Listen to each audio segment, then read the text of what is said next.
Assalamualaikum warahmatullahi wabarakatuh. Perkenalkan, nama saya Maida Dewi Trisbiani dengan NIM 100. Di sini saya akan mereview buku yang berjudul Kebelet Kaya.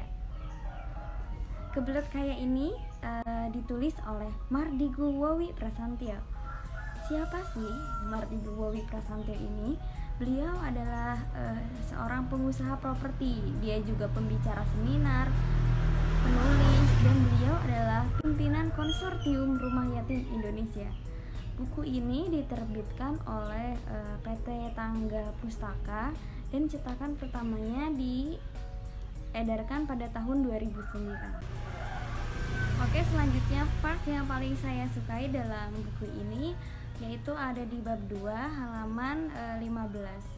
Di situ kita diajarkan bagaimana cara menjadi seorang entrepreneur pemula, dari cara memulai kita menyusun impian kita agar impian itu bisa memotivasi kita ke depannya seperti apa, dan bisa membulatkan tekad kita untuk lebih maju ke depannya karena impian itu.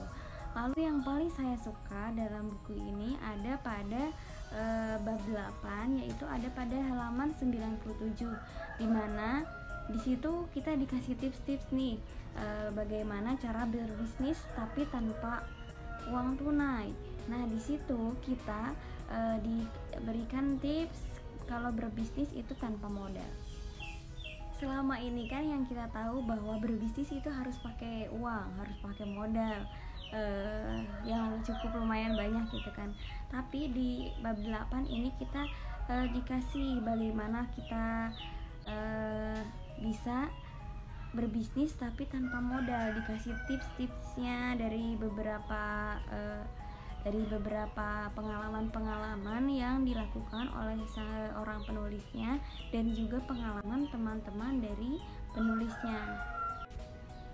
Untuk gaya penulisannya yang paling saya sukai, di buku Kebelet Kaya ini kita dikasih cerita-cerita pengalaman yang dilakukan oleh penulisnya maupun orang-orang di sekitarnya.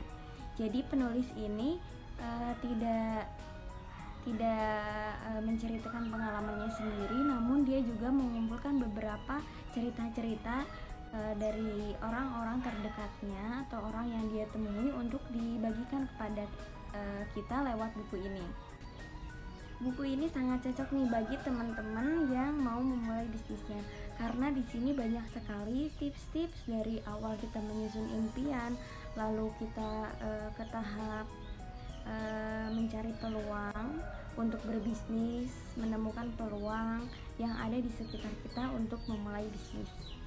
Ada juga tentang cara memperhitungkan hutang agar kita tidak terjebak dalam hutang itu, namun kita juga berani mengambil risiko berhutang. Pokoknya banyak banget tips-tips yang menarik di buku Kebelet Kaya ini untuk menjadi seorang entrepreneur yang sejati. Bukan hanya entrepreneur yang berani memulai usahanya, tetapi juga menjadi seorang entrepreneur yang konsisten dan dapat bertahan di dalam situasi apapun. Untuk penilaian saya terhadap buku Kebelet Kaya ini cukup bagus untuk pemula, jadi saya sarankan untuk teman-teman buat membaca buku Kebelet Kaya ini. Demikianlah review mengenai buku Kebelet Kaya dari saya.